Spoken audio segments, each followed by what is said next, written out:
150 jeunes entrepreneurs, 6 bus en provenance de toute l'Europe, 72 heures pour monter son entreprise. Telle pourrait être la bande-annonce du Startup Bus Europe, 3e du nom. Importée des États-Unis, cette compétition professionnelle impose aux participants de créer leur start-up dans un incubateur d'un nouveau genre, le bus. Une expérience inédite, un véritable défi. Ja klar, es ist ein Abenteuer. Ich meine, immer. Das ist eng. Wenn man kurz schlecht gelaunt ist und eine Minute Ruhe hat, findet man keine Ruhe. Im Gegenteil, man muss sich ständig mit Leuten unterhalten, ständig irgendwas mitbedenken. Aber es ist sehr, sehr toll, auch um Leute ein bisschen besser und näher kennenzulernen. Sélectionnés pour leur passion de l'innovation, ces buspreneurs sont des lycéens ou des entrepreneurs déjà chevronnés. Rapidement, ils ont dû constituer des équipes complémentaires autour d'un projet innovant. Web designers, programmeurs, experts en marketing, tous les profils sont utiles. On vient tous de milieux différents, on a tous des expériences pro différentes. On a réussi en fait à mixer tout ça. Chaque projet se donne un coup de main sur un logo, sur un petit développement, sur un business model. C'est ce côté partage, échange qui s'est très bien passé dans le bus, quoi. Et on bosse non-stop, on dort pas trop et on profite à fond de l'expérience, quoi, du coup. Près de 1500 km parcourus pour se retrouver à Munich. L'espace de coworking Wayra accueille les demi-finales de la compétition et l'enjeu est de taille. Les vainqueurs présenteront leur projet lors du Pionnier Festival de Vienne devant 2000 professionnels du secteur.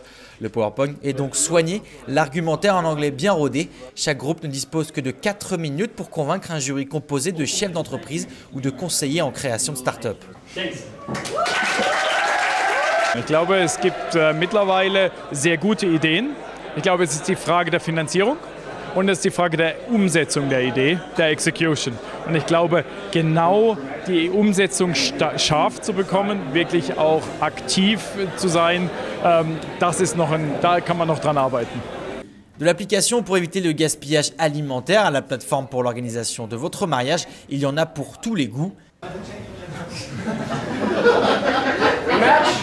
We match your tastes and we find the right place where to go. Étudiant dans une école de commerce, Maxime Renaud se sent déjà l'âme d'un entrepreneur, même s'il sait que le chemin est semé d'embûches. Premièrement, ne pas avoir peur de l'échec, ne pas avoir peur d'aller contre l'opinion commune qui est de se dire, de chercher la stabilité. Je viens d'une grande école, donc je vais aller dans une grosse boîte et avoir un bon salaire. En fait, c'est la prise de risque, je pense, qui est surtout motrice. La compétition permet à tous de se faire un réseau alors que le concept de la start-up séduit de plus en plus de diplômés. Les gouvernements en France et en Allemagne tentent d'ailleurs de soutenir le phénomène. Reste à changer les mentalités. Malheureusement, je crois qu'en France, on a encore un frein culturel, notamment face à l'échec, alors que finalement, l'échec, c'est l'apprentissage et donc c'est une façon d'aller vers l'avant. Aujourd'hui, on a une économie collaborative qui se développe très très rapidement. Il ne faut pas qu'on loupe le train. Le Startup Bus poursuit pendant ce temps sa tournée mondiale. Une première édition a eu lieu en Afrique cette année et l'expérience pourrait aussi se dérouler sur les routes d'Asie et d'Amérique du Sud dès l'année prochaine.